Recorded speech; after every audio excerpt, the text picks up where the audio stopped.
Assalamualaikum warahmatullahi wabarakatuh. Saya Binti Erni Kustia dari SDN Bubang 1, Kecamatan Semen, Kabupaten Kediri.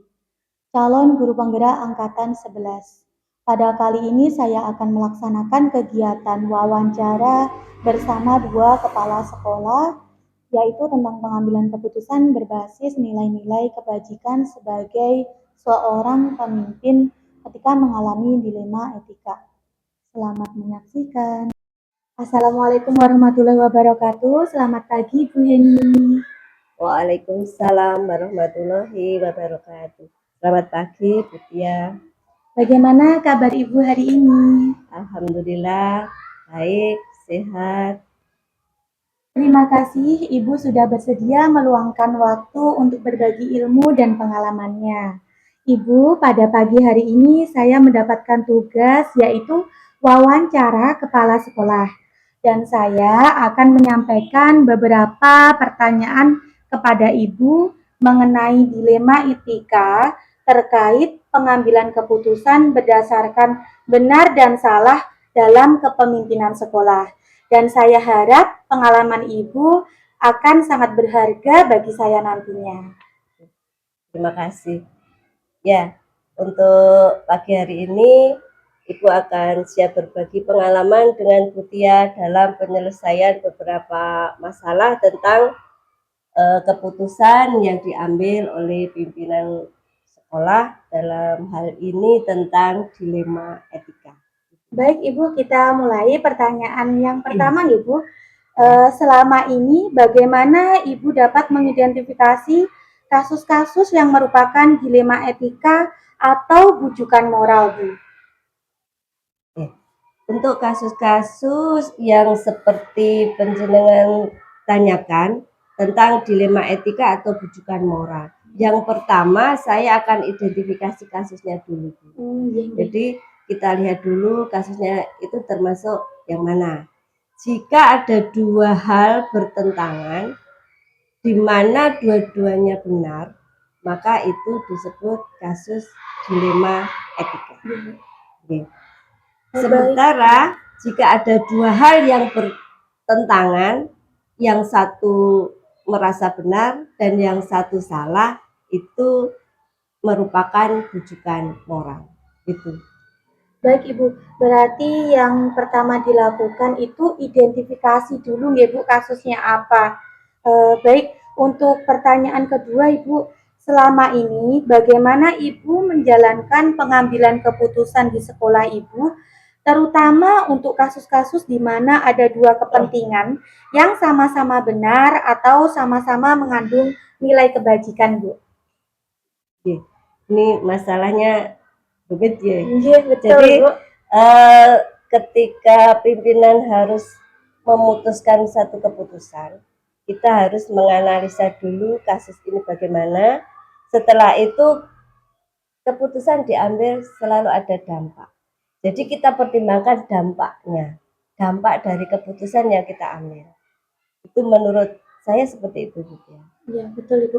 Berarti juga memperhatikan dampak ya Bu, ya, dampaknya apa. Karena dilema etika itu benar-benar situasi yang sulit ya Bu, di mana seseorang harus menentukan pilihan yang secara moral keduanya benar, tapi bertentangan dalam mengambil keputusan. Sedangkan bujukan moral juga situasi yang ketika seseorang itu harus menentukan keputusan antara benar atau salah. Untuk pertanyaan yang ketiga Ibu, langkah-langkah atau prosedur seperti apa yang biasa Ibu lakukan selama ini? Untuk menyelesaikan masalah seperti yang dua tadi, di sekolah itu kan ada kepala sekolah sebagai pimpinan dan ada teman-teman sejawat yaitu segenap dewan guru, ada juga komite yang membantu dalam kita memimpin satu lembaga. Jadi untuk menyelesaikan kasus, saya sebagai pimpinan harus bermusyawarah dengan teman-teman sejawat. Ada, kalau di sekolah ada dewan guru, ada komite, ada paguyuban. Jadi masalah itu kita musyawarahkan, meskipun pada akhirnya kepala sekolah harus mengambil satu kebijakan atau keputusan. Baik, berarti melibatkan banyak pihak nih Bung ya, Ya, tentunya warga sekolah, iya, juga paguyuban. Baik, lanjut ke pertanyaan keempat Ibu.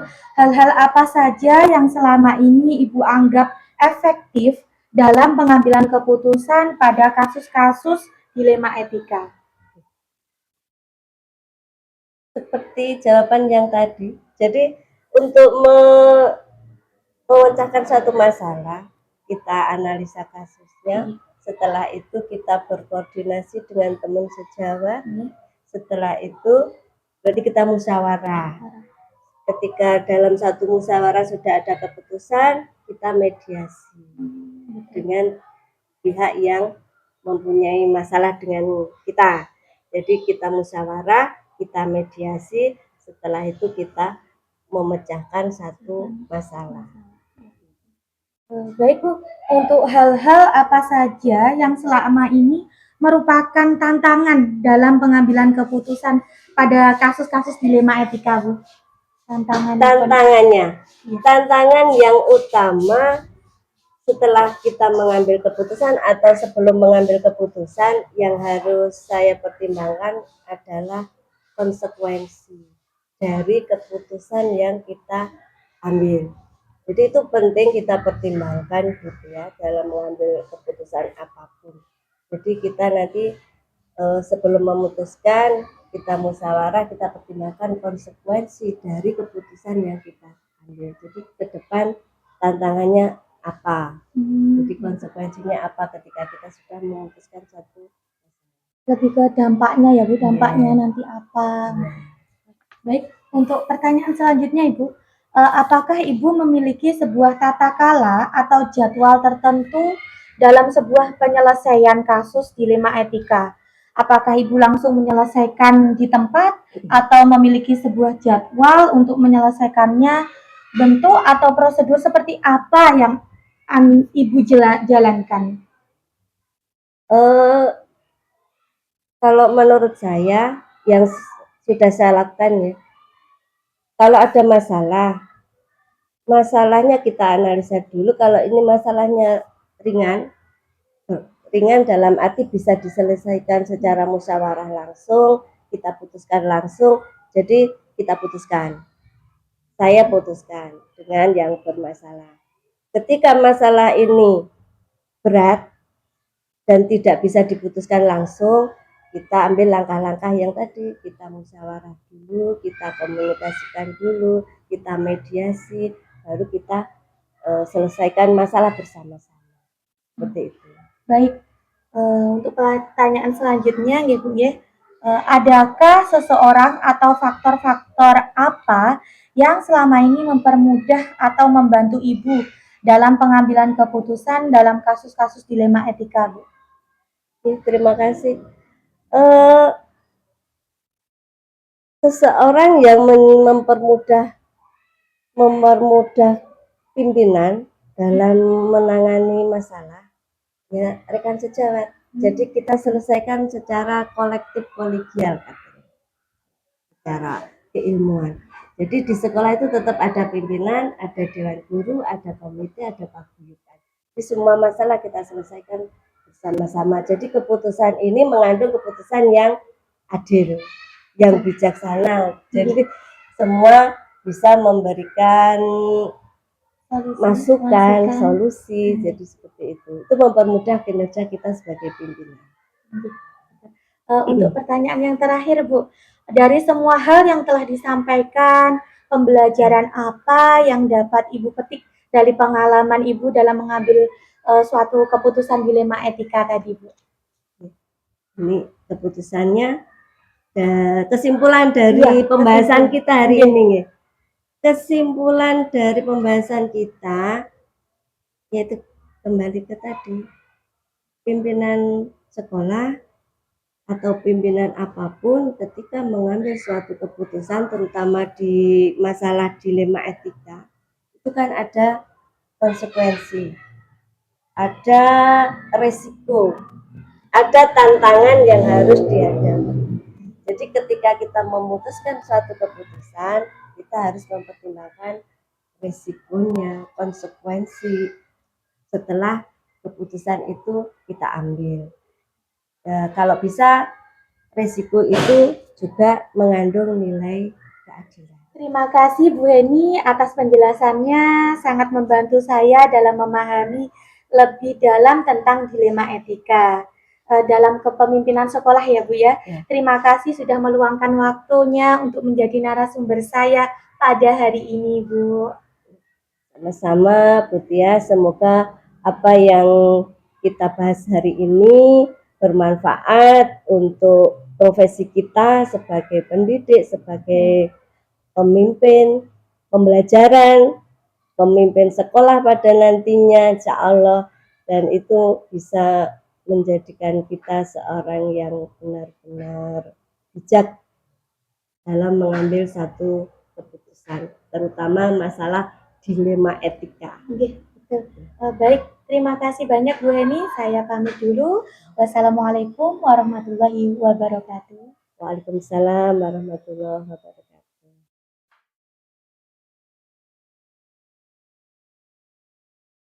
Assalamualaikum warahmatullahi wabarakatuh. Selamat pagi Bu Rosmi. Selamat pagi Bu Tia. Bagaimana kabar Ibu hari ini? Alhamdulillah sehat Bu Tia. Terima kasih Ibu sudah bersedia meluangkan waktu untuk berbagi ilmu dan pengalamannya Bu.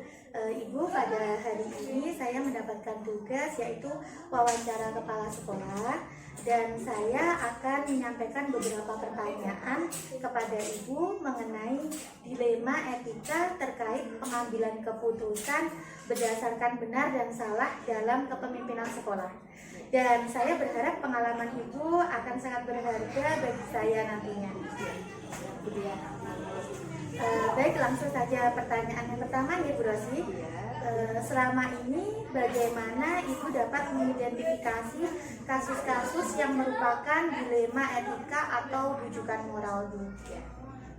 Kalau dari saya Bu Tia, biasanya cara mengidentifikasinya, kalau dilema etika itu berarti di situ ada hubungan yang sebenarnya sama-sama benar tetapi saling bertentangan gitu.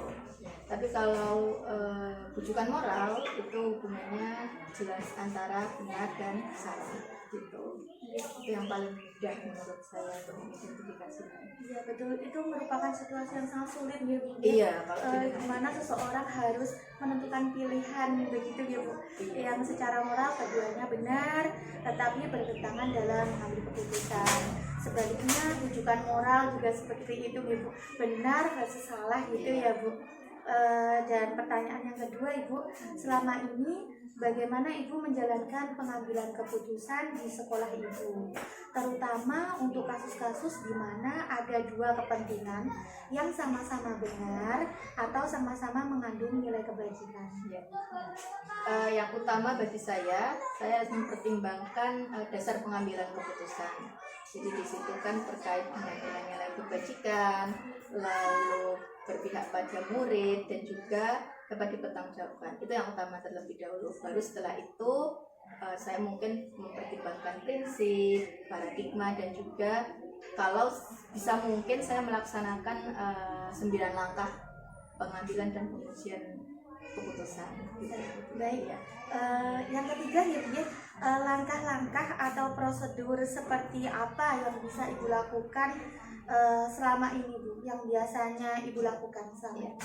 Sejauh ini saya berusaha untuk bisa menerapkan 9 langkah pengujian dan pengambilan keputusan meskipun tidak bisa 100% gitu ya, karena kan saya juga masih belajar gitu. Dari situ 9 langkah itu saya usahakan sebisa mungkin setiap menangani masalah terutama terkait dengan dilematika itu saya laksanakan, mulai dari saya memahami apa nilai yang bertentangan, lalu lihat mana saja yang terkait, lalu mungkin di situ juga saya melakukan uji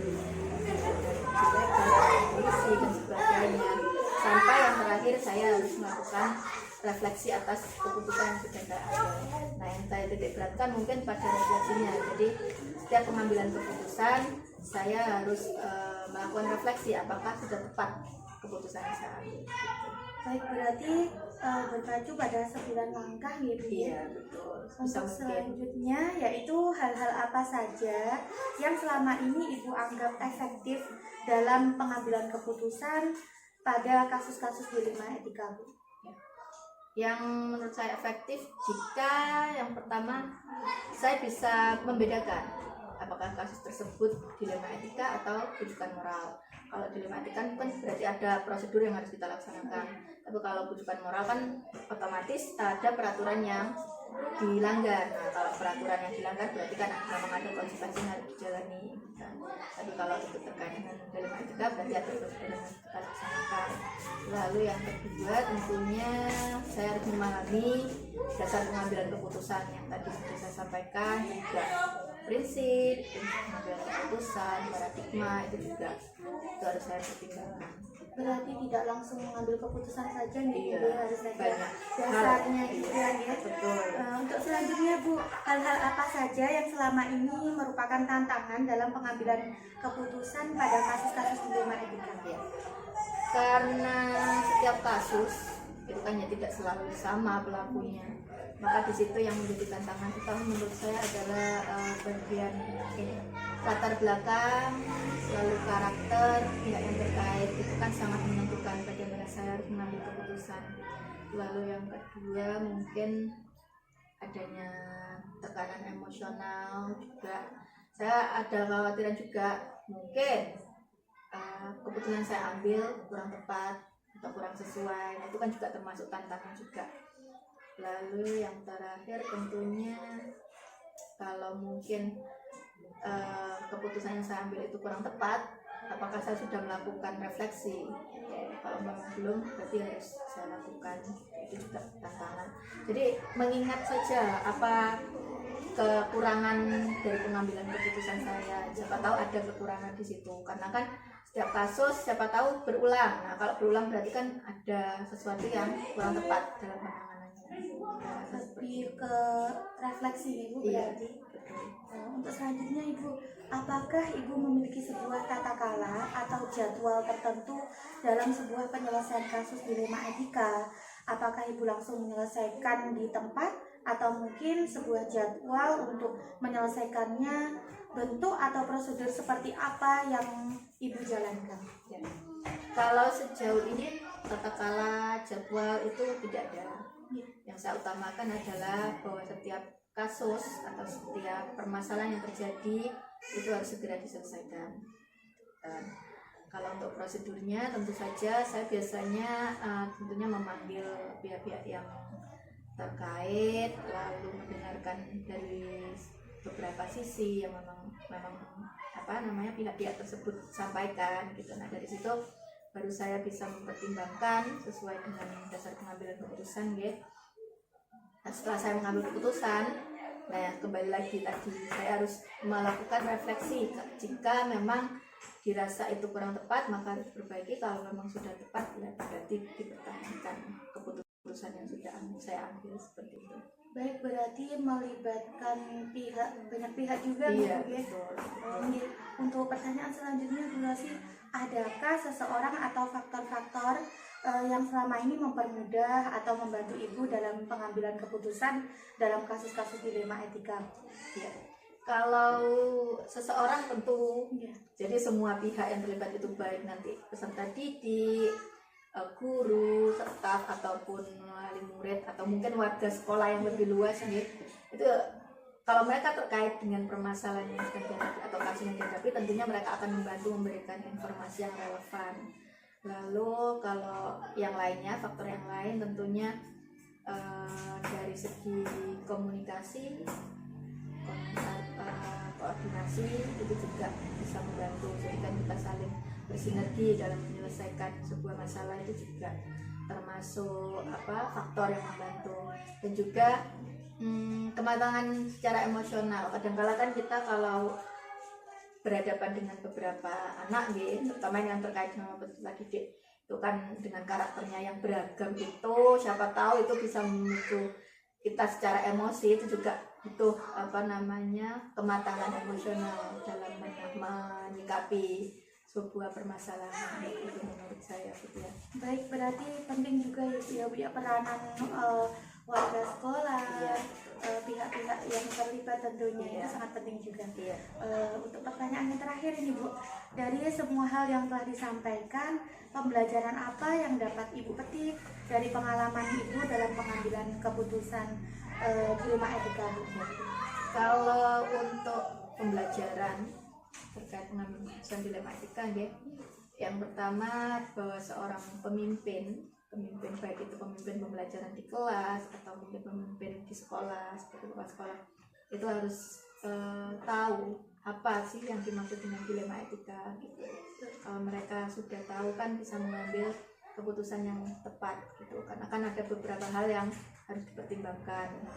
Lalu yang kedua tentunya kita harus memahami bahwa setiap pengambilan keputusan itu ada dasar yang harus kita gunakan, lalu ada prinsip yang harus kita pertimbangkan gitu. Dan sebisa mungkin kita melakukan yang namanya 9 langkah, meskipun tidak 100% tapi kita belajar pelan-pelan untuk bisa menerapkan itu. Dan yang terakhir mungkin setiap pengambilan keputusan itu kita harus melakukan komunikasi dan koordinasi dan kolaborasi dengan berbagai pihak yang terlibat. Itu menurut saya. Wah, baik, luar biasa sekali Bu. Terima kasih banyak Bu Rosi atas penjelasannya. Sangat membantu saya dalam memahami lebih dalam tentang dilema etika dalam kepemimpinan sekolah. Terima kasih sudah meluangkan waktunya untuk menjadi narasumber saya pada siang hari ini ya Bu Rosi. Saya pamit dulu Bu Rosi.